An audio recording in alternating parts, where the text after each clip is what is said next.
Bonsoir Majed, Bonsoir. bonsoir à vous toutes et à vous tous. Merci beaucoup d'être là, d'être présents dans notre nouveau local et merci à tous ceux qui sont en ligne et qui vont participer à ce moment à l'IREMO. Alors nous sommes réunis ce soir pour rendre hommage à Leïla Chahid, une grande dame, une femme exceptionnelle, fidèle de l'IREMO, qui est partie il y a quelques jours laissant derrière elle un immense vide, tant sa voix était unique, précieuse, chaleureuse, tout en étant d'une grande fermeté sur les positions qu'elle défendait, le droit des Palestiniens non seulement à exister, mais à disposer d'un État. Je vous propose d'écouter quelques minutes d'une de ses interventions à l'IREMO en 2014, dans nos locaux historiques de la rue des Carmes, dans un échange avec Dominique Vidal, ici présent, et dans un autre échange, vous verrez, c'est un petit montage qui a été fait, un échange qui s'est tenu à l'Institut du monde arabe à Tourcoing avec René Bachmann, qui nous a quittés il y a un mois et qui lui aussi a accompagné l'IREMO depuis sa création. Et je saisis ce moment pour lui rendre hommage et le remercier de ses apports précieux dans l'analyse non seulement de la société israélienne, mais de la Palestine et de l'accompagnement qui a été le sien à nos côtés pendant toutes ces années. Bonsoir, merci d'être venus nombreux pour nous entendre. Je suis très heureux d'accueillir Leïla Chahid et je voudrais la remercier non seulement d'être venue, mais d'être venue en étant malade. Comme vous allez vous en rendre compte, sa voix est quelque peu atteinte, cassée. Je ne sais pas si c'est vraiment indispensable que je présente Leïla, mais je vais quand même le faire puisqu'on est là pour ça. Comme vous le savez tous, Leïla... C'est pas intéressant. Non, mais je vais quand même commencer avec ça. Mais ils me connaissent. Bonjour tout le monde. Si je n'ai pas eu l'occasion d'embrasser tous mes amis parmi vous, excusez-moi, mais on aurait commencé à 1h30 sinon, puisque comme je disais, c'est presque une réunion familiale. Je voudrais commencer par vous raconter une anecdote que j'ai eue en venant en taxi tout à l'heure de la gare. Et que bien sûr, même sans voix cassée, il devine que j'ai un accent étranger. Et donc, comme c'est un chemin assez long, les chauffeurs de taxi me demandent « Et alors, d'où vient cet accent ?» Et donc, ça c'est à Paris. Hein. À Bruxelles, on ne me demande pas. Et donc, au lieu que ce soit ennuyeux que je dise directement, je dis, écoutez, j'appartiens à un peuple qui existe bel et bien, il vous casse les pieds tous les jours dans les médias, mais il n'est pas encore reconnu comme un État-nation.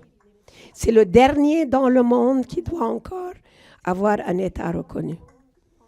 Et alors, depuis les années, le Tibet, je ne sais plus quoi, personne ne devine. Aujourd'hui, je tombe sur un jeune homme sympathique et du premier coup, il dit « la Palestine ». Et ce n'est pas un arabe, hein, blond aux cheveux bleus. Et je lui dis « vous venez de me donner l'introduction de ma conférence, monsieur le taxi. Je vais leur dire que jusqu'à maintenant, c'était laborieux de trouver quelqu'un qui dise Palestine et qu'aujourd'hui, le 4 mai 2014, finalement, nous avons gagné, que le chauffeur de taxi sait que c'est le dernier peuple. Pourquoi les Palestiniens sont les seuls qui, à la place de choses juridiques, ont du baratin dans leurs accords? Parce qu'on leur impose du baratin. Vos meilleurs alliés, c'est les gens qui font l'information, qui peuvent écrire et témoigner. Parce que maintenant, on a découvert ce que c'est que les fake news. Mais la Palestine souffre de fake news depuis 70 ans. Parce que le premier fake news, c'est celui de dire que la Palestine était une terre sans peuple, pour un peuple sans terre. C'est le premier fake news du siècle. Il nous a fallu longtemps pour expliquer que ce n'était pas une terre sans peuple. Comment peut-on être lavé de toute suspicion d'antisémitisme quand on défend la cause palestinienne? Très simple, en citant les Israéliens. Oubliez de citer les Palestiniens, même oubliez de citer l'IREMO. Citez nos amis israéliens. Dites voilà ce qu'a dit. Vous savez ce que Zeev Sternel a dit sur l'apartheid? beaucoup mieux que ce que je dis. Écoutez ce que dit Michel Warszawski, écoutez ce que dit Ilan Pappé, Abraham Bour, de tous les... Vous avez un spectre très large d'Israéliens. Moi, personnellement, je milite à amener le plus grand nombre d'Israéliens à Bruxelles. Je vous promets que lorsque c'est eux qui parlent, personne n'ose dire antisémitisme. Parce que vous les citez. Non, ne me dites pas, ah, c'est mon travail. Et donc... elle a le droit elle n'a plus envie d'être accusée d'antisémitisme. Mais je vais vous dire, si vous avez un souci pour Israël et sa sécurité, faites en sorte que très vite Israël se retire des territoires occupés. Ce qui menace le plus la sécurité du peuple israélien, c'est le fait qu'il est en train d'agrandir le nombre de ses ennemis tous les jours.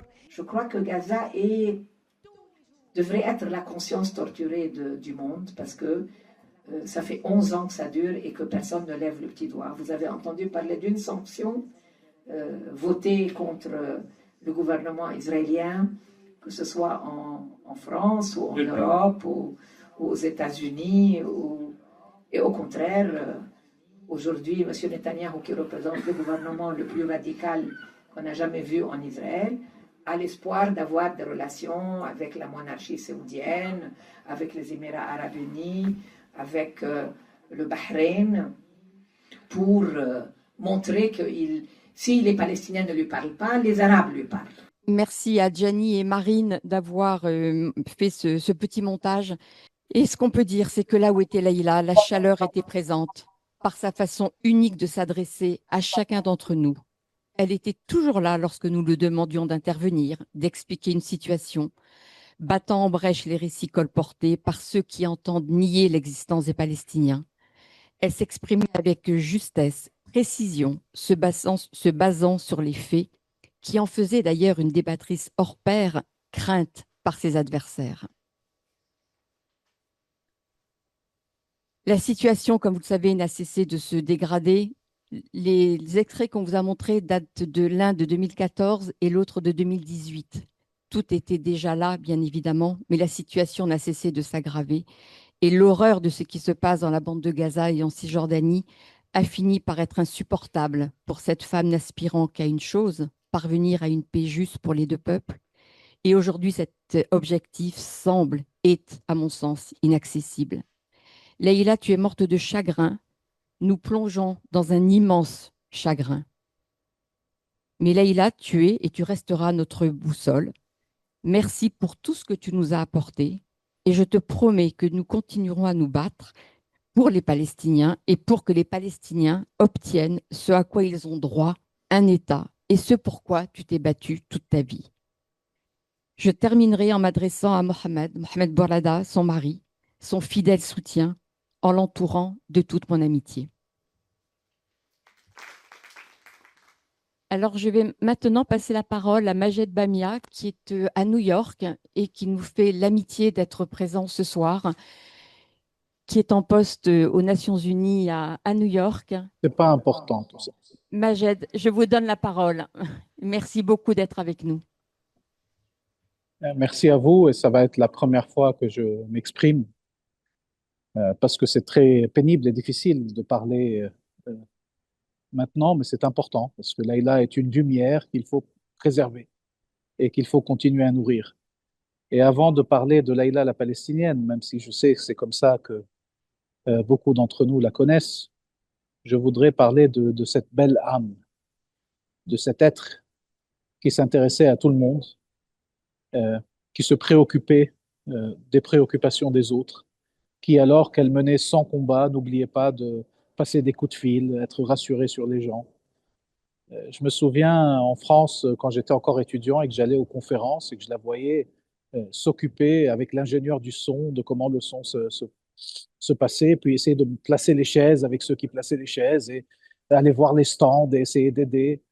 Et c'était pas fin, c'était une réalité, c'était comme ça. Elle voulait être parmi les gens, c'est là où elle se sentait le mieux, et être toujours à leur côté. Et je pense que c'est ce qui rend Leïla une figure si unique, parce que on est tous là et on a surtout ceux qui parlent, mais aussi certains dans la salle, etc. On a tous un rapport avec Laïla. Il y avait une sorte de communion avec Laïla. Et à travers elle, c'était une communion avec la Palestine. C'était un véhicule qui a amené beaucoup de gens vers la Palestine en cassant les préjugés, en cassant les idées euh, et les présomptions de culpabilité contre les Palestiniens qui seraient responsables de leur propre tragédie. Et vous parliez de ces capacités de débat, mais moi, ce qui m'interpellait beaucoup, c'est que jusqu'à aujourd'hui, quand je vais à un débat, je passe des heures à préparer, à m'inquiéter de ce qui peut être dit, pas dit, à faire les rôles. Laïla y allait pour dire sa vérité. Elle n'avait pas besoin d'une montagne de préparation. Elle avait cette confiance du bon droit du peuple palestinien, cette confiance dans ses convictions humaines euh, et que j'aimerais dire universelles. Et c'est une préoccupation qui est restée la sienne, même en portant la cause du peuple palestinien, qui est une cause encombrante, qui est une cause à laquelle on dédie toute sa vie. Elle aurait pu se préoccuper moins et des gens et des autres causes, et ce n'était pas le cas. Elle voulait que les gens viennent à la Palestine par des valeurs universelles. Elle refusait qu'ils viennent à la Palestine nourris par la haine, par le racisme, par le rejet, par la simple colère, même si elle avait sa colère contre l'injustice.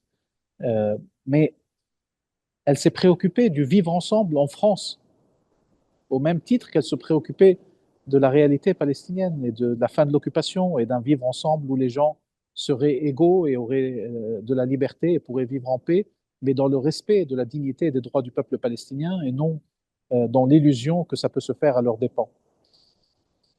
Et on aimerait penser que nous ne sommes pas une tragédie grecque. On aimerait penser qu'il y a au bout de cette histoire pas un éternel recommencement, mais un débouché, une perspective, un espoir. Pour parler un peu du mythe de Sisyphe qui m'a beaucoup accompagné ces derniers jours, ce supplice indicible où tout l'être s'emploie à ne rien achever. Et pour la génération qui est née avec la Nakba, elle est née juste après la Nakba, comme ma mère, comme mes parents, qui ont passé leur vie dans l'engagement, voir au bout du compte qu'on passe de la négation et du déplacement à l'annihilation, à tuer des dizaines de milliers de Palestiniens, et avoir eu la conviction que si le monde savait, si le monde comprenait, ça ne serait plus possible. Elle a dédié sa vie à ce que le monde comprenne, à ce que les excuses, les justifications allaient démanteler. Et elle a mis toute son énergie, elle et tout un peuple, à déconstruire euh, toutes ces prétendues idées contre le peuple palestinien, la négation de son existence, le fait qu'il n'avait pas de droit, le fait qu'il serait euh, un peuple qui serait usurpateur, envahisseur, agresseur, alors que c'est le peuple qui s'est trouvé sur cette terre et qui s'est retrouvé dans cette réalité-là. Et au bout du compte, je pensais à cet épisode qui était un des premiers dont on avait parlé, où elle parlait de comment elle avait amené Genet après les massacres de Sabra à Shatila pour témoigner, au nom de ceux qui ne pouvaient plus témoigner, les milliers qui avaient été tués au Liban en 1982. Et je me dis combien ça a dû être difficile qu'après 40 années de plaidoyer, de se dire que c'est, même quand le génocide est retranscrit, même quand il est à la télé, il n'y a plus besoin des grands poètes pour écrire. On a vu le vécu des gens. Même cela n'était pas suffisant pour provoquer une réaction réelle. Et il fallait aller sur les plateaux de télé et de radio se justifier du fait que personne n'avait le droit d'assassiner un peuple. Personne n'avait le droit de tuer 70 000, 80 000. On verra quels seront les chiffres réels. Peut-être qu'on ne le saura jamais. Palestiniens, femmes, enfants, vieillards, hommes, de manière indiscriminée et brutale. Combien de temps ça a pris pour que les condamnations arrivent? Et l'action, elle, est encore à attendre.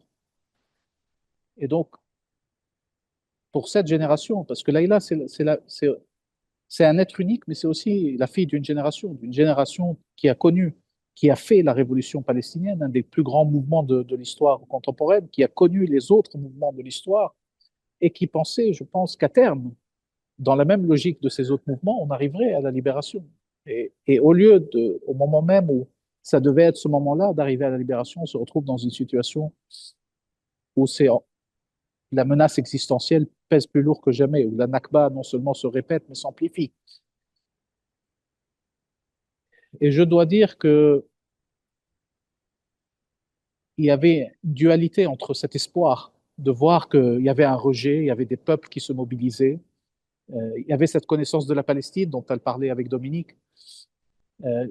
Ça, on l'a réussi, faire connaître notre cause, mais à quel prix? Cette solidarité internationale qui est indéniable. Et en même temps, se rendre compte que dans la réalité politique et diplomatique, tout était encore à faire, après toutes ces décennies, après toutes ces années. Et juste pour vous raconter, parce que ça m'a beaucoup marqué, Leïla est profondément humaine, elle avait un instinct maternel très fort, et elle était très humble. Généralement, les gens qu'on admire, c'est jamais une bonne idée peut-être de les côtoyer, parce qu'on découvre toutes leurs failles. Moi, j'ai admiré Leïla avant de la côtoyer, et quand je l'ai côtoyée, je l'ai admirée plus. Rien n'était fin, tout était vrai. Cette humilité, c'était j'en parlais, je disais, c'est un choix, c'est un acte de foi.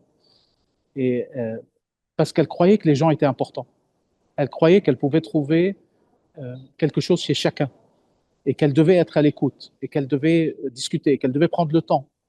Elle n'avait pas d'arrogance, elle avait une culture incroyable, mais elle ne se sentait pas obligée de la déployer à toute occasion.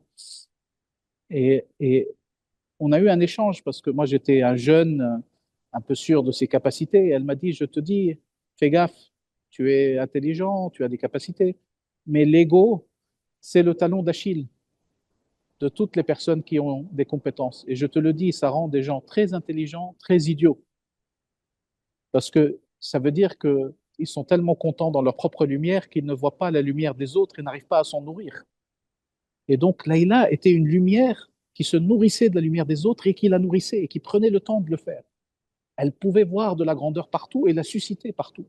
Elle pouvait nous donner le sentiment qu'on pouvait faire quelque chose contre l'impossible et que chacun d'entre nous avait un rôle à jouer. Et peut-être que le salut est quelque part là, quand nous serons suffisamment convaincus les uns et les autres qu'il y a quelque chose à faire, mais que ça demande que nous tous nous mobilisions pour le faire.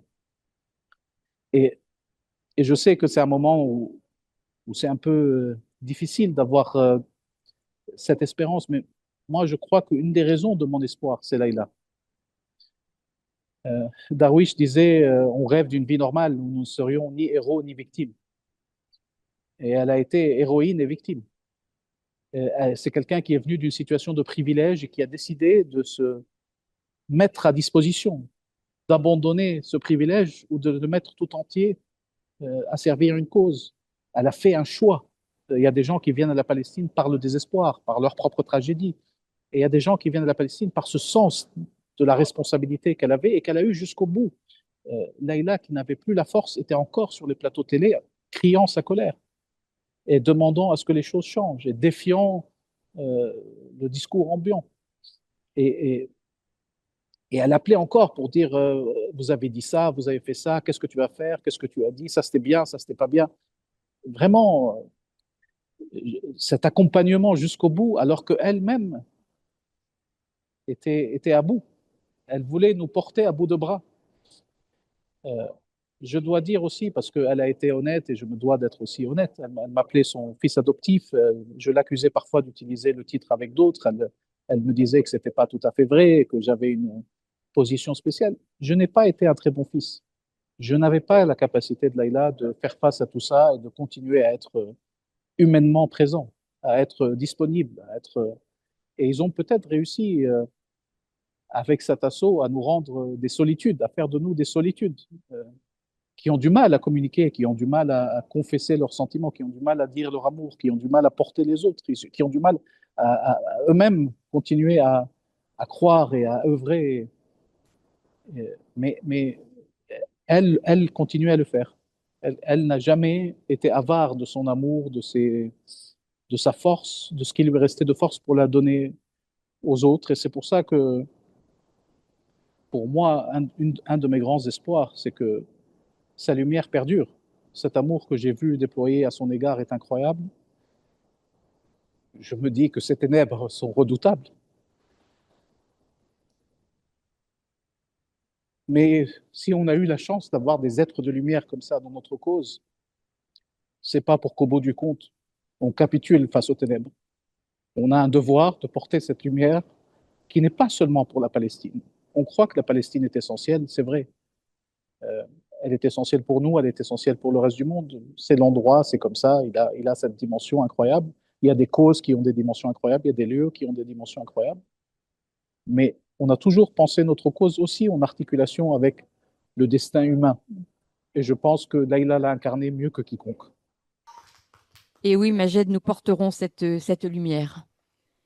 Je voudrais maintenant dire quelques mots qui m'ont été envoyés par Jean-Paul Chagnolo, qui devait être avec nous évidemment ce soir et qui malheureusement est malade, mais qui m'a envoyé un petit texte que je vais vous lire car il tenait évidemment à être présent avec nous ce soir.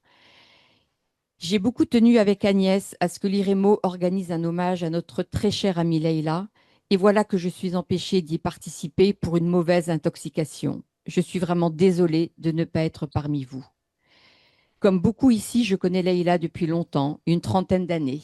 Une des premières fois où je l'ai rencontrée, c'était pour l'avoir invitée dans mon cours de relations internationales à l'université de Cergy Paris en 96 ou 97. Elle avait littéralement enthousiasmé les très nombreux étudiants présents et pour longtemps. Une étudiante m'a envoyé un SMS il y a quelques jours en la mémoire de Leïla parce qu'elle se souvenait de cette séance d'il y a 30 ans. Depuis, je l'ai revue souvent, et tout particulièrement à l'IREMO, où elle venait régulièrement pour intervenir ou simplement pour assister à telle ou telle discussion. Et c'est à elle que nous avons demandé de participer au grand débat que nous avions organisé à l'Institut du monde arabe pour fêter les 10 ans de l'IREMO. Sa présence rayonnait. Au-delà de ses souvenirs personnels, ce qui me touche infiniment, c'est le moment et les conditions de sa mort. Elle s'en va au moment où tout ce pourquoi elle s'était battue avec tant de courage, de détermination et de fougue s'effondre de la pire des façons, avec la destruction totale de toute la société de Gaza et l'écrasement de celle de la Cisjordanie sous les coups violents de la puissance occupante, dans l'indifférence du monde et tout particulièrement de trop d'Européens pour lesquels la Palestine est l'angle mort de leur conscience. C'est comme si elle était morte de chagrin. Mais quoi qu'il arrive dans ces moments tragiques, il faut garder l'espérance et se souvenir du combat profondément légitime qu'elle n'a cessé de mener. Elle restera un exemple pour les générations à venir qui sauront, j'en suis convaincue, faire triompher ses idées. Merci, ma très chère Leïla, nous ne t'oublierons jamais. Je vais maintenant donner le micro à Brigitte Curmi, qui est une amie de longue date de Leïla. Leïla, je me permets de dire notre Leïla, parce qu'on a déjà beaucoup parlé du fait que tu étais vraiment unique, mais tu étais aussi capable de nous faire croire que chacun de tes interlocuteurs était un être unique. Et c'est pourquoi j'emploie ce « nous », parce qu'aujourd'hui, on est très nombreux à se sentir orphelins de toi, comme si un bout de notre famille s'en était allé avec toi. Je n'arrive pas d'ailleurs à croire en ton absence, ni à me résoudre à ne plus entendre ta voix tonitruante, ton rire truculent, ton humour théâtral, autour d'une table, au téléphone, dans une rue de Marseille, de Paris, de Lalec ou encore à Beyrouth et dans de très nombreux endroits du monde pour prendre une pause ensemble et deviser sur le fracas du monde. Tu étais une diplomate éminemment politique, sur la brèche de la parole indispensable et nécessaire pour lutter contre l'injustice et pour le droit de tous et de toutes à une existence digne. Tu étais aussi une femme débordante de vie, avide d'en mordre tous les morceaux avec passion et curieuse de tout, et surtout d'une très grande générosité et de la plus grande hospitalité que je n'ai jamais connue. La tragédie qui s'est nouée le 18 février et qui, comme beaucoup de tragédies, était comme écrite d'avance avec ta disparition, est d'autant plus insupportable que l'on te croyait inébranlable. On a beaucoup parlé de ton parcours incroyable et de l'étendue de ton réseau avec les grands de ce monde, mais tu dégageais la même chaleur humaine et la même empathie avec les hommes et les femmes ordinaires, les passants, les taxis, elle vient d'en parler, et les gens que tu croisais qui étaient immédiatement séduits par toi. Les hommages qui ont suivi immédiatement ton geste souverain du 18 février et qui ne cessent d'affluer depuis sont largement revenus sur les événements majeurs dont tu as été l'inspiratrice, le témoin ou l'instigatrice en Palestine, au Liban, en France, en Belgique et ailleurs, dans des rencontres historiques et cruciales.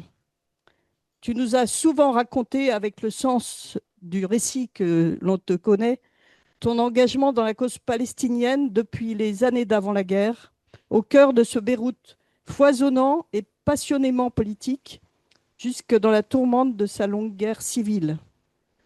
Tu as dit la grande perte de tes compagnons de route, Mahmoud Hamshari et Ezzedine Kalak, assassinés parmi d'autres. Tu as dit la terrible plongée dans le massacre de Sabra et Shatila en compagnie de Jean Genet. Ton amitié fondamentale avec Mahmoud Darwish, mais aussi tes grands moments avec Arafat, pour lequel tu n'étais pas seulement la représentante diplomatique, mais aussi la médiatrice, la traductrice, la porte-parole, et quelle parole, sans laquelle le combat pour le droit à l'existence de la Palestine et des Palestiniens n'aurait jamais pu atteindre un tel niveau d'universalité et d'évidence auprès des grands politiques, je pense en particulier à Chirac. Et cette parole claire, limpide et bien construite a aussi atteint un public occidental peu informé, prompt au raccourci et peu sensible à une cause complexe que tu arrivais à décliner avec justesse. Une parole subtile, équilibrée, informée, passionnée sans jamais être emportée, radicalement exigeante et sans concession sur le droit fondamental du peuple palestinien à réparer l'injustice de 1948 et toutes celles qui ont suivi. Combien de fois n'ai-je entendu dans mon entourage d'amis et de connaissances qui disaient « Ah, la formidable Leïla Chaïd, grâce à laquelle j'ai compris la Palestine et qui m'a ouvert les yeux sur la justesse de cette cause, avec ta voix si reconnaissable et ton accent si inimitable, qui est resté imprimé dans les mémoires. » Et là où beaucoup avaient échoué à rendre universelle la cause palestinienne, tu l'as rendue centrale par ta profonde humanité. Tu n'auras eu de cesse que de mettre la Palestine et les Palestiniens sur la carte de ceux qui font tout pour l'en effacer. C'est ta manière de poser les termes du débat avec une posture fine, intelligente et basée sur le droit, et non pas une victimisation des Palestiniens qui forçait tes interlocuteurs, qu'ils soient arabes, occidentaux ou même israéliens, à t'écouter jusqu'au bout. D'ailleurs, tu les empêchais de ne pas écouter et à entendre ton argumentation rationnelle et implacable. Tu as souvent dit à ceux qui cherchaient à te coincer qu'il suffisait d'écouter ceux que tu comptais comme amis israéliens pour comprendre le conflit et que le conflit ne pouvait être résolu qu'en réparant l'injustice originelle et en reconnaissant le droit de l'autre à exister d'une manière digne et égale. Ces positions sur la justice, l'égalité et la démocratie, tu les étendais aux pays de la région, bien sûr ton cher Liban natal, mais aussi la Syrie voisine. C'est peut-être une des raisons parmi d'autres qui t'a poussé à accomplir ton geste fatal, tant paraissent aujourd'hui impossibles, aujourd'hui, les conditions d'un retour à un règlement politique et à la réparation de l'injustice pour la Palestine, et alors que s'impose un chaos généralisé dans la région, avec la loi du plus fort, du plus brutal et du plus cynique. Après avoir cru à la possibilité d'Oslo, même si tu en connaissais tous les pièges et les embuscades, tu as décidé en 2015 de quitter l'autorité palestinienne quand il t'est apparu qu'elle n'était plus à la hauteur du combat pour faire exister la Palestine. Tu estimais qu'elle avait perdu la boussole et ne savait plus lutter avec les armes du droit pour obliger Israël à faire les concessions nécessaires pour la paix. Tu n'as pas pour autant abandonné le combat, bien au contraire, mais tu l'as élargi à la société civile, aux intellectuels et à tous les acteurs de la culture, car tu savais bien que leur créativité est aussi une respiration politique et un formidable potentiel de libération quand tout paraît bloqué par ailleurs. Tu es alors passée de l'extraordinaire ambassadrice en titre que tu étais à la marraine de tous ceux et celles qui venaient te demander conseil, assistance, imagination pour faire entendre, voir et exister la Palestine, mais aussi bien d'autres combats existentiels.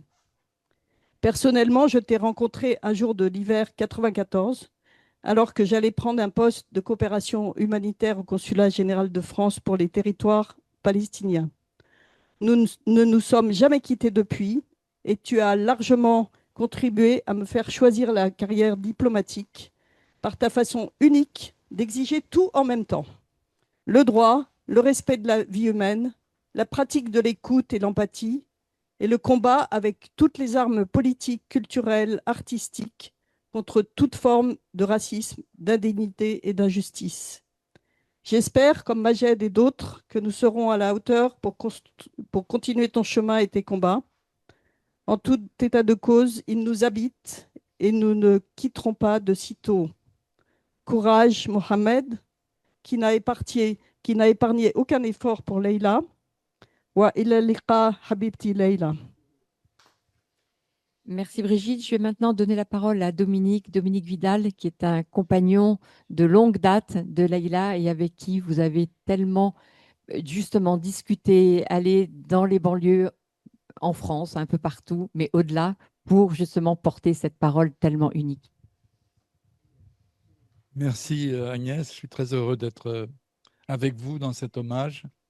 Moi, je le rendrai à Leïla Chaïd, que j'ai appelé passionnariat de l'antiracisme. Rien n'est plus difficile à interpréter qu'un suicide, car le plus souvent, plusieurs raisons expliquent ce geste terrible. Ainsi pour Leïla, sauf à considérer ce suicide comme un acte souverain. La formule est d'Elias Sambar, dans un discours aux obsèques de Leïla, d'une rare puissance, interrompue par quelques larmes presque retenues. L'historien que je suis s'est attaché à souligner la force de conviction de Leïla Chaïd dans les plus de 40 débats où le militant anticolonialiste israélien Michel Warshevsky et moi l'accompagnâmes dans les villes et leurs banlieues. Le sommet de Camp David, à l'été 2000, avait désespéré les Palestiniens et la visite provocatrice d'Ariel Sharon fin septembre sur l'esplanade des mosquées les avait poussés à l'intifada, la seconde du genre, mais cette fois armée. En 5 ans, 1000 Israéliens y trouvèrent la mort, en majorité lors des attentats kamikazes du Hamas, et 5000 Palestiniens. 1000 et 5000. Dans notre pays, l'heure était à la revanche du racisme et de l'antisémitisme. Selon les rapports de la Commission nationale consultative des droits de l'homme, CNCDH, le nombre de violences racistes entre 1999 et 2000 avait augmenté de 265% et les menaces verbales à caractère xénophobe de 385%. L'objectif premier de nos débats, de 2001 à 2005, consistait donc à souligner le caractère d'abord politique et non religieux du conflit israélo-palestinien et à jeter ainsi de l'eau sur les flammes de la haine des autres. Dans Le Monde du 9 avril 2002, parut un appel d'intellectuels arabes dénonçant les actes anti-juifs comme intolérables. Et leur texte concluait « Ne tombons pas dans le piège de Sharon, ne nous trompons pas de combat, l'insulte contre un juif ou un arabe, c'est la même, elle ne profite dans les deux cas qu'à l'extrémisme fasciste dont se réclament Sharon et les siens. » Qualifiant les attaques contre les synagogues et les commerces juifs de crimes contre les Palestiniens, Leïla Chaïd ne pouvait mieux dire « Écoutons son appel », concluaient les intellectuels arabes.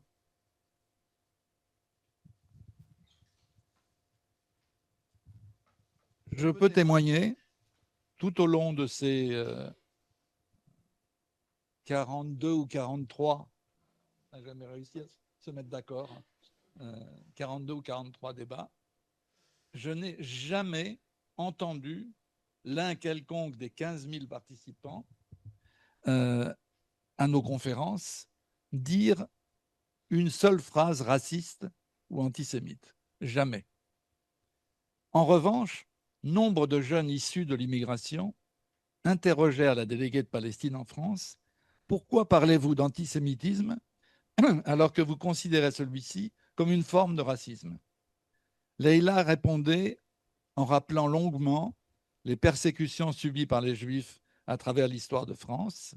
Certes, la Révolution française les a émancipés pour la première fois, mais, disait-elle, l'affaire Dreyfus, puis l'antisémitisme des années 20 et 30 marquèrent un terrible backlash qui déboucha sur le génocide organisé par le régime de Vichy, auquel néanmoins les 3/4 des Juifs vivant en France échappèrent. Ça en dit long sur les ressources de la solidarité populaire en France. Et quand Leïla avait fini ce rappel historique, elle disait aux jeunes qui l'avaient interrogé: alors tu vois, ça vaut un mot tout ça, non? Et le jeune disait: oui, ça vaut un mot. Quand on peut convaincre, c'est toujours mieux quand on veut imposer.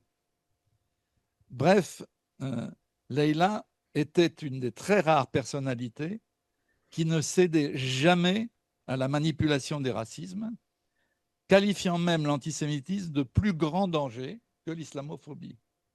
Dans ce combat, elle nous manquera certainement beaucoup. Mais on peut aussi, comme l'a écrit Majed Bamia, qui travailla avec elle longuement avant de rejoindre la délégation palestinienne à l'ONU, on peut donc, je cite, considérer que Leïla continuera à nous inspirer et à vivre en nous maintenant qu'il nous revient de porter ce fardeau de l'espoir devenu trop lourd pour elle. Merci de votre attention.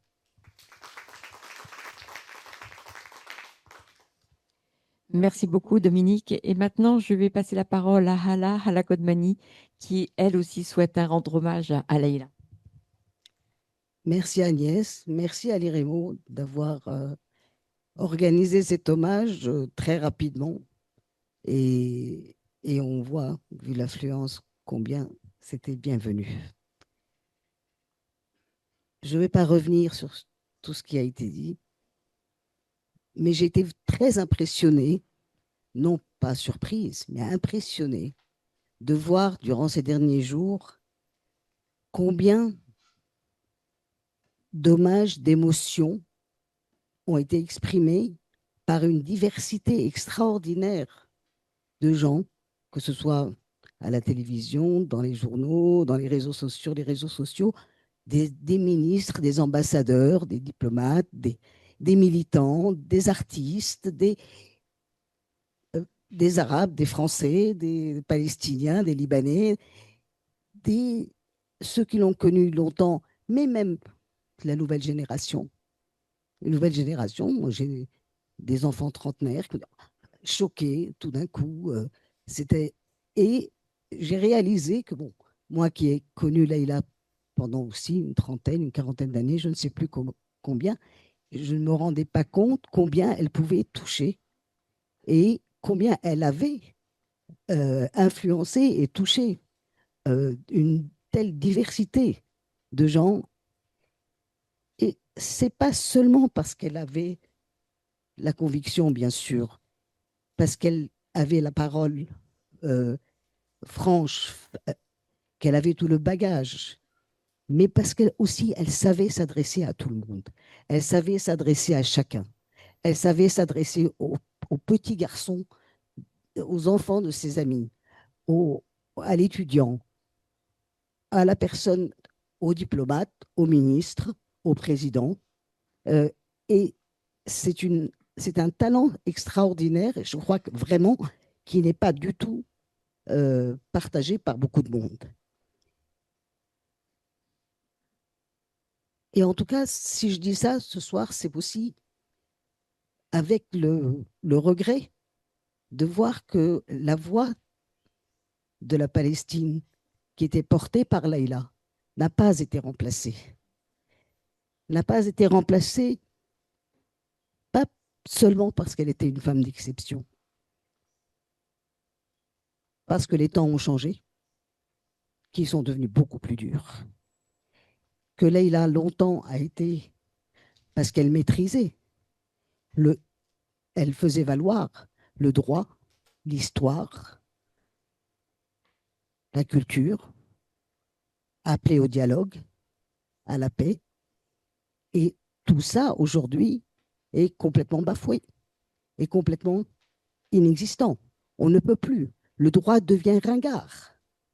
L'histoire devient insignifiante ou complètement distordue. Et je me demande des fois si ce n'est pas Leïla aussi qui est arrivé à ce désespoir de remarquer, d'observer que tout ça était perdu. Et on assiste forcément dans ces circonstances, après les 2 années qu'on a vécues et qu'on vit encore à Gaza et dans les territoires palestiniens et dans toute la région, à une telle polarisation de l'espace, à une telle radicalisation que toute une génération ne croit plus, ne veut plus faire valoir ni l'histoire, ni le droit, ni c'est fini le dialogue, surtout pas le dialogue, surtout pas la paix, surtout pas la reconnaissance. On est arrivé à une double négation, à une polarisation, que les voix de la palestinienne deviennent pratiquement inaudibles, ou en tout cas très peu présentes en France. Je sais que toute une génération est là. Pourquoi on n'a pas une Leïla Chahid aujourd'hui? Pourquoi pendant tous les débats qu'il y a, quand on voit à la télévision, dans les conférences, pourquoi on n'a pas une Leïla Chahid?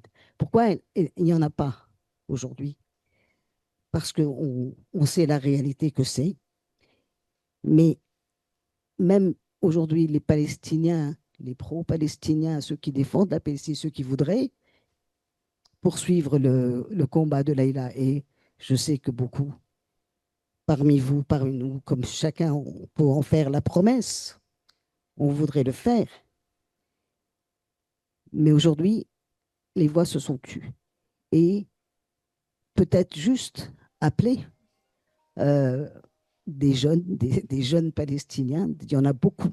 Il y a des talents ici, il y en a en France, il y en a qui ont fait des études très intéressantes, il y en a qui sont ouverts, qui n'osent pas s'affirmer, qui ne peuvent pas, qui ne répondent pas quand on les appelle sur les plateaux télé parce qu'ils ont peur.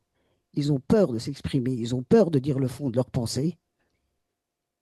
Et je suis juste, je vais lancer, pas un appel, mais un espoir qu'on retrouvera quelque part 1, 2, 3, 10, même si elle était exceptionnelle et qu'elle était inimitable, quand même des voix pour la Palestine, après Leïla, qui a inspiré par Leïla, et qui pourront aussi porter sa voix.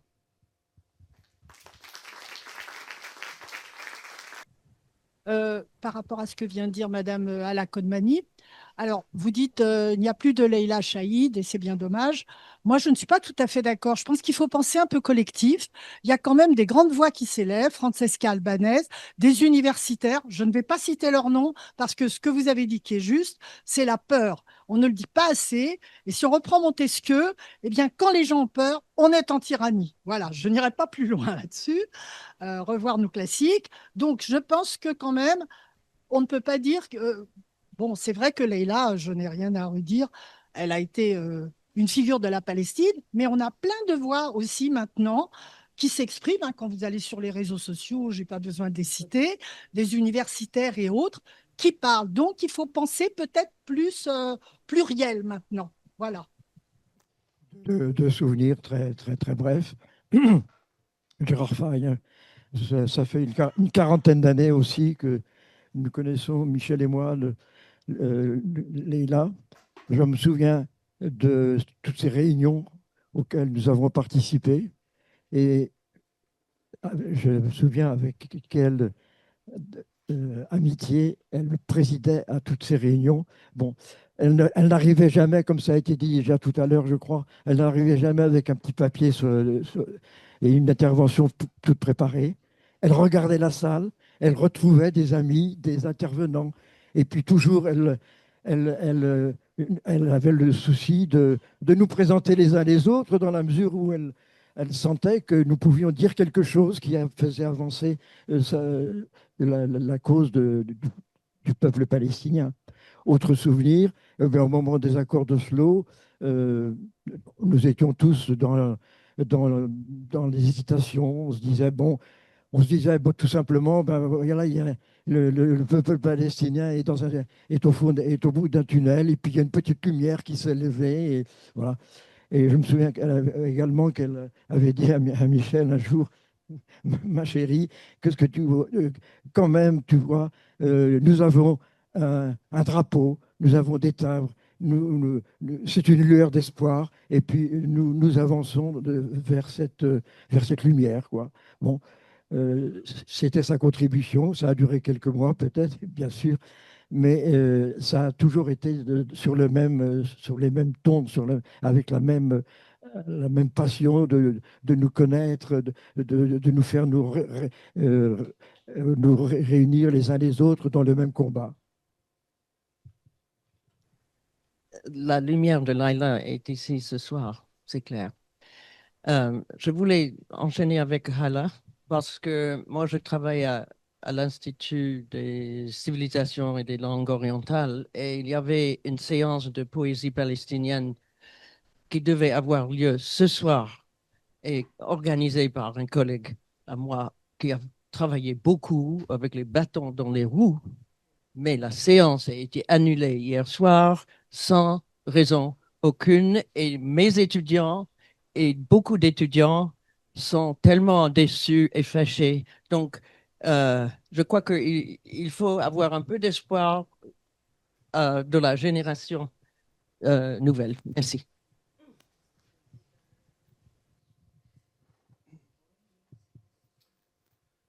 Oui, j'ai vu Leïla pour la dernière fois au mois de septembre à la Fête de l'Humanité. Moi, je la Fête de l'Humanité. Donc, elle était venue avec le directeur. Je ne l'avais pas aperçue, petite, avec un chapeau, et le visage caché. Et puis, avec le directeur de la Fête de l'Humanité, Fabien Gay, qui est un peu costaud et tout. Et je l'embrasse, je lui dis « Ah, mon frère » et tout, etc. Puis elle me dit « Et tu n'embrasses pas ta sœur ?» Avec le R et tout, etc. Bien sûr, je l'ai prise dans mes bras. J'étais très content de la voir, de la revoir. Elle était venue pour rencontrer Francesca Albanese, qu'elle n'avait jamais vue auparavant. Et c'était une très belle rencontre entre les deux femmes, à laquelle j'ai un peu assisté. Et je n'ai jamais détecté le moindre désespoir chez Leïla ce jour-là. Elle était vraiment très combative. Elle était très claire dans ses propos. Elle savait que ce qui se passait, c'était quelque chose, c'est un désastre. Elle dit, nous avons encore les moyens de nous battre. Et puis, c'est là où elle parlait de cette jeunesse palestinienne. Pour elle, par contre, elle est vraiment très combative. Elle est là, elle est présente, elle porte donc une nouvelle idée de la paix qui est fondée sur l'égalité des droits, etc. etc. C'est un discours qui a franchi les murs de toutes les universités. Et donc, Leïla, elle a dit que cette jeunesse-là, palestinienne, et la jeunesse des pays occidentaux, elle a même fait mieux que nous.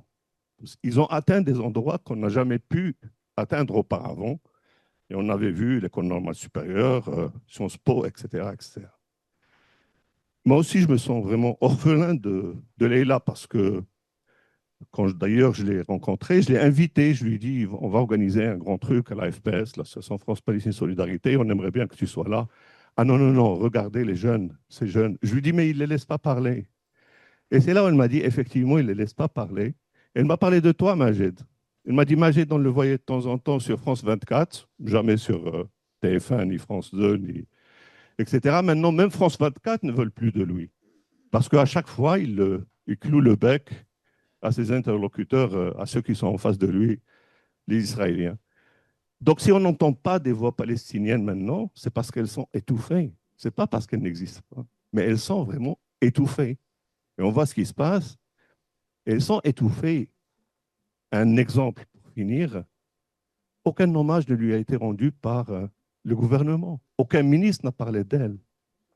Il faut voir Dominique de Villepin ou d'autres personnes qui ont parlé d'elle, mais aucun, ni ministre des Affaires étrangères, qui était dans un autre monde, qui tirait sur d'autres personnes.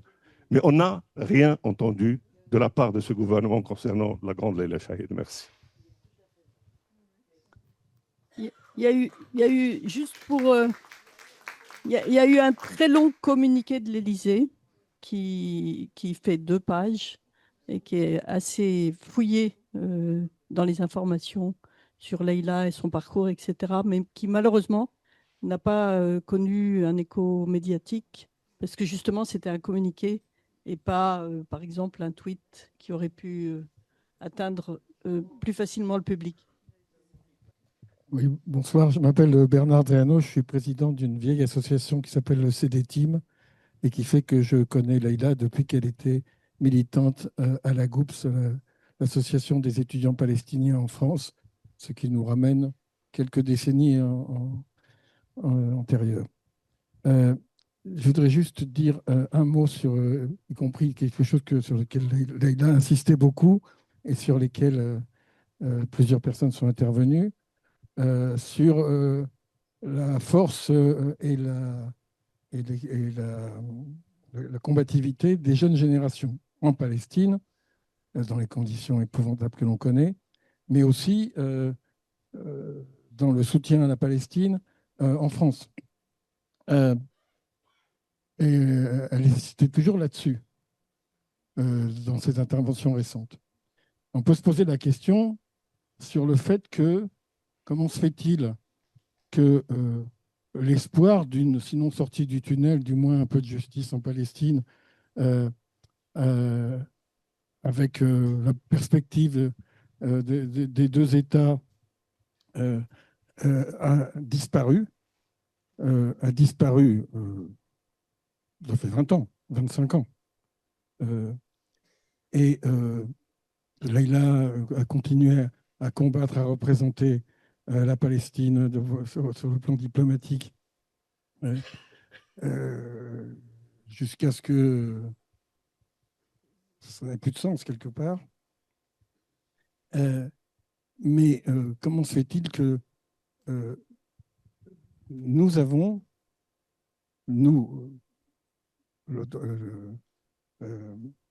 aussi dans les positions, les efforts que faisaient en principe nos représentants, nos États, pour défendre, enfin pour défendre, pour appeler à la justice et à la reconnaissance de la Palestine. C'est complètement, comment dire, cessé depuis, comme je disais, une vingtaine d'années. Comment la génération qui s'engageait, la génération qui est la mienne, mais aussi tous ces... Leïla c'est aussi ma génération, n'a pas pu aboutir. Comment est-ce qu'on peut tolérer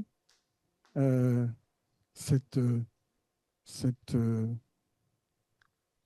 acharnement à priver de voix et à priver d'expression ceux qui expriment la volonté des Palestiniens d'être et ceux qui expriment la volonté d'être solidaires avec eux dans notre propre pays. Juste un petit mot pour dire que il me semble qu'on ne doit pas se polariser sur la France. Bien sûr que c'est notre pays et c'est là qu'on on se bat les uns et les autres. Mais si on jette un œil, voilà. Si on jette un œil ailleurs, hein, il y a eu depuis le 7 octobre des manifestations comme jamais.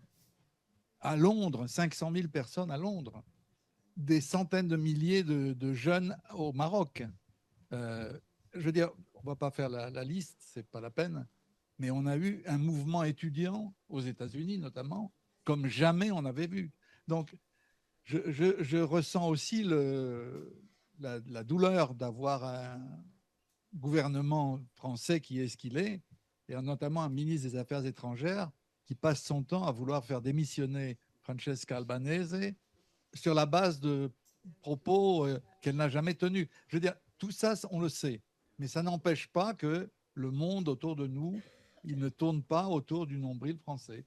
Et quand on y jette un œil, on voit des choses absolument formidables. Bonsoir. D'abord, paix à son âme, Allah yarhamha, comme on dit. À Leïla Chahid, à sa famille, de condoléances. Je voulais juste te dire par rapport à cette notion de peur qui est transportée, je voulais juste te dire par rapport à cette peur qui est transposable maintenant partout, pour une opinion ou pour une idée, ça devient vraiment incroyable que dans un État dit démocratique comme la France, on puisse plus s'exprimer. Bien évidemment, il ne faut pas insulter, ça, c'est normal, mais quand on fait de la politique, quand c'est les hommes politiques qui s'y mettent, c'est juste incroyable. Et par rapport à ça, je voulais juste témoigner qu'on parle toujours de la Palestine, des Palestiniens, oui, depuis le 7 octobre, effectivement, mais il y a des Israéliens aussi, de jeunes Israéliens qui résistent en silence, qui risquent aussi leur vie, avec des jeunes Palestiniens et qui vivent à Jérusalem, à Tel Aviv, et qui soutiennent et qui sont pour le vivre ensemble et qui font un travail excellent. Il faut aussi les encourager. Et ce sont ces jeunes-là qui feront le pont et l'avenir, pour ne pas dire un futur proche. Merci. Oui, pardon. Juste un tout petit mot, parce que c'est trop difficile je ne sais pas comment vous avez réussi à parler dans ce moment de chagrin absolu du départ de Leïla, mais juste un mot. Je crois que parmi les 1000 belles choses magnifiques que Leïla nous a transmises tout le temps, c'est en défendant le droit en Palestine, c'était défendre universellement le droit, partout. Et c'est ce qu'on voit aujourd'hui dans le fracas des bombes à Gaza. C'est pas seulement l'effondrement d'une promesse du droit international, qu'il soit incomplet, inégalitaire. C'est pas seulement l'effondrement de cette promesse pour la Palestine, c'est une tentative d'effondrement du droit international partout dans le monde aujourd'hui. Et c'est aussi en ça que la Palestine est universelle et que le combat pour la Palestine est universel. Et ça, Leïla nous l'a appris, nous l'a transmis. La deuxième chose qui me semble importante, c'est que Leïla nous a aussi fait connaître la beauté du partage des cultures. J'ai juste un souvenir qui n'est même... Enfin, il y en a deux d'ailleurs de ce point de vue, l'un en Palestine et l'autre à Marseille. À Marseille, elle nous a fait visiter une belle exposition au MUSEM qui s'appelait Les lieux saints partagés. Et les lieux saints partagés, elle nous l'a raconté à partir de son histoire à elle, Leïla, mais elle nous a raconté l'histoire d'une terre plurielle qui devait faire vivre la pluralité. Et le jour où elle nous l'a raconté, on était en 2015 à l'époque, avec les massacres que l'on connaissait en Syrie, et son témoignage a été un témoignage de solidarité avec le peuple syrien contre les massacres de Bachar al-Assad.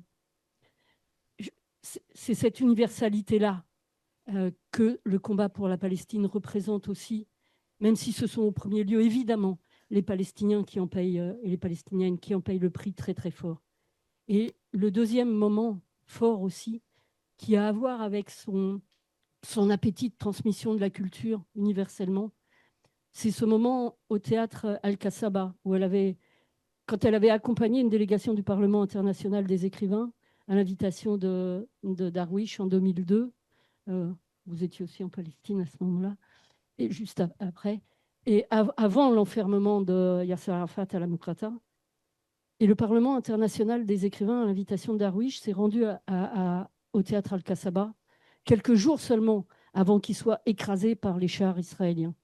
Et là, dans toutes les langues des auteurs, des romanciers d'ailleurs, qui étaient présents, quelques 800 Palestiniens sont venus en bravant le couvre-feu pour venir écouter la poésie dans des langues qu'ils ne connaissaient pas.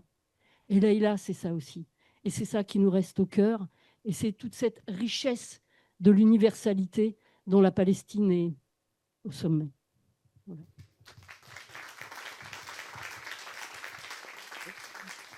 Non, c'est juste. Moi, je m'appelle Yael Herrer, je suis la seule israélienne, je crois, ici. Et je connais Laïla depuis 35 ans.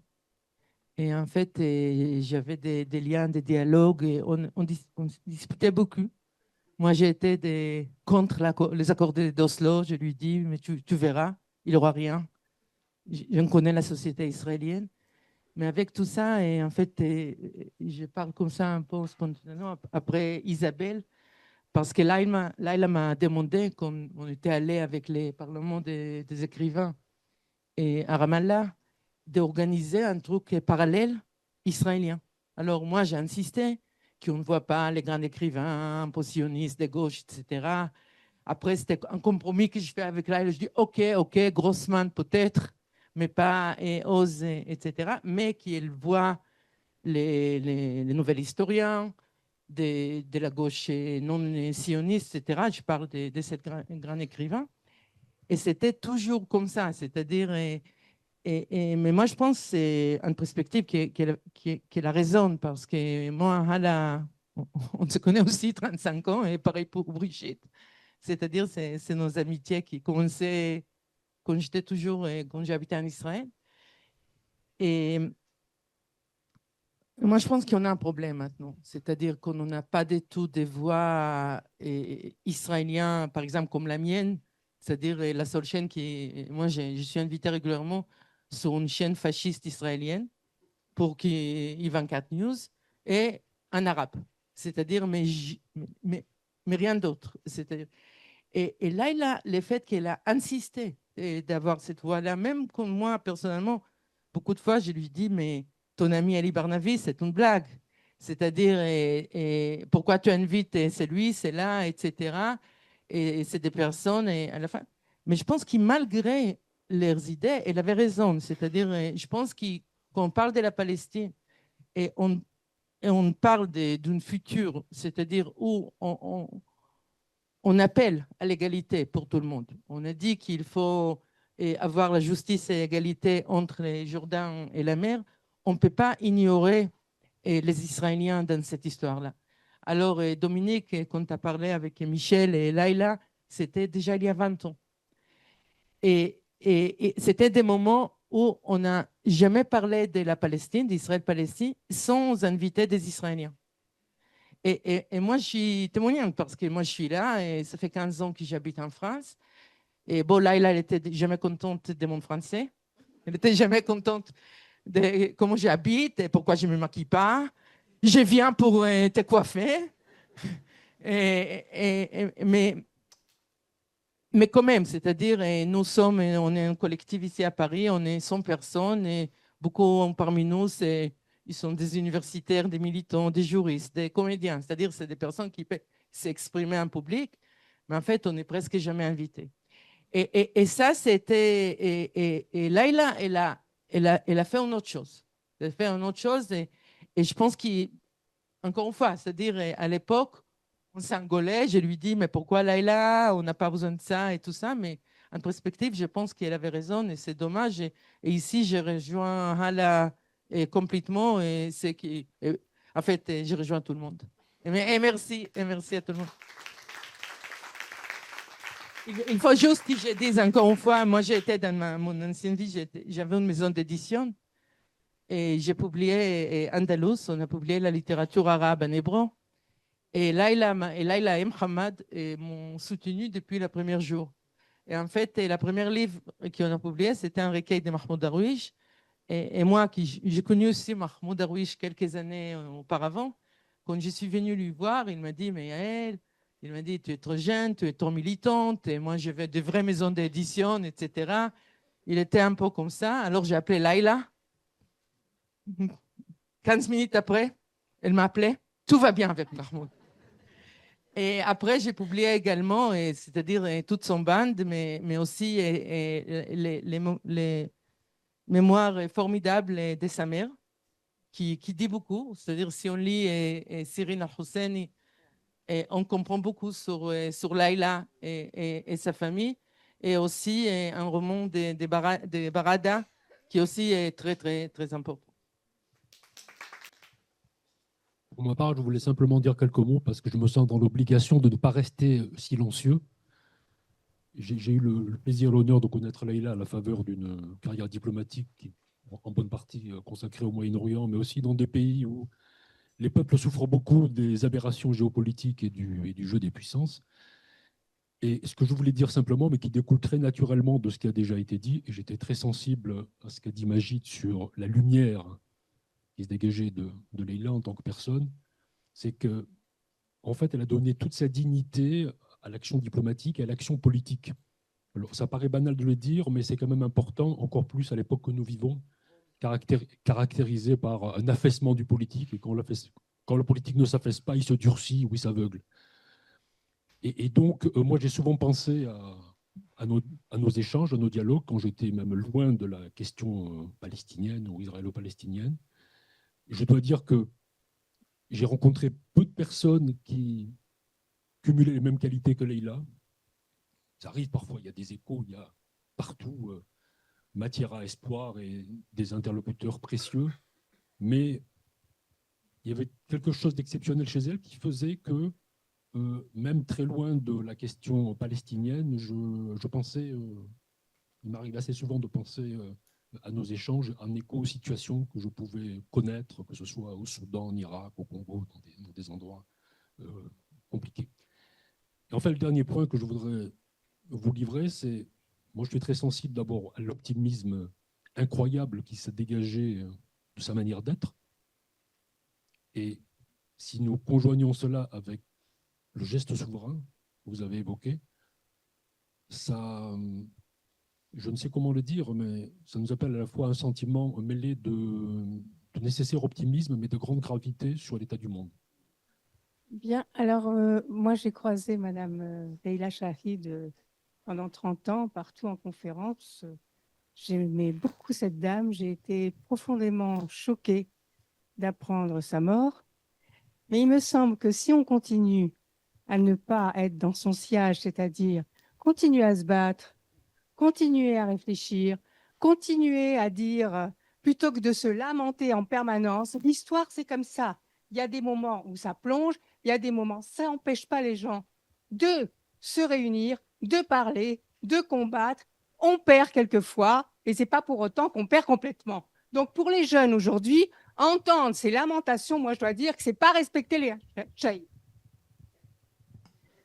Je ne crois pas qu'il y ait des lamentations. Il y a une volonté, au contraire, de montrer et de rappeler tout ce qu'a été Laïla, la force qu'elle nous a donnée, la boussole dont on a parlé. Et je peux vous assurer qu'ici, à l'IREMO, nous allons continuer à porter ce combat comme on le fait maintenant depuis des années et des années, inlassablement.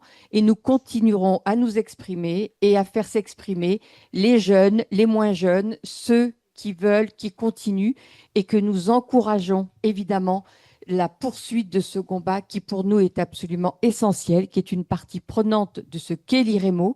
Et on n'oubliera jamais, jamais l'héritage de Laïla, la lumière de Laïla, ce mot qui est revenu à plusieurs reprises et qui est fondamental parce qu'il est tellement important quand on connaît Laïla, quand on a eu le plaisir de la côtoyer, d'échanger, de la rencontrer, je ne sais plus quel mot utiliser, que soyez certains d'une chose, c'est que l'IREMO sera toujours un endroit où cette lumière sera présente et on la perpétuera autant qu'on le pourra. Les 2 premiers montages qu'on a vus de Laïla tout début m'ont donné l'idée, peut-être que vous pouvez lancer cette idée à des techniciens cinéastes, des jeunes militants, des cinéastes qui ont déjà de l'expérience, de faire un montage de toute la parole de Laïla, porter la voix de Laïla sur l'écran et de faire des diffusions de Laïla et l'intituler La voix de Leila Shahid. Merci pour cette proposition. Non, moi, je ne voulais pas au départ m'exprimer, mais je ne peux pas m'en empêcher. Je voudrais porter le témoignage de la jeune Laïla dans les années 60. Laïla, dans les années 70, alors qu'on ne parlait pas de la Palestine, elle venait avec nous dans les banlieues porter témoignage de l'histoire de la Palestine, dans les meetings des ouvriers immigrés, voilà, dans les comités palestines des années 70 avec Azzeddine Kalak et tout. C'était la jeune Laïla. Elle avait notre âge, on avait 20 ans et on croyait en une Palestine. On se battait pour une Palestine libre, laïque et démocratique. Voilà. Et Laïla, elle était dans les rues avec nous, dans les meetings. Et ça, je voudrais aussi porter témoignage de cette petite Laïla. Merci beaucoup.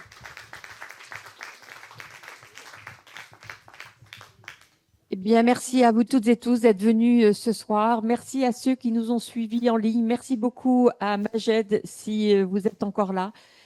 Merci beaucoup et on se retrouvera bientôt pour continuer à porter cette lumière, je vous le promets.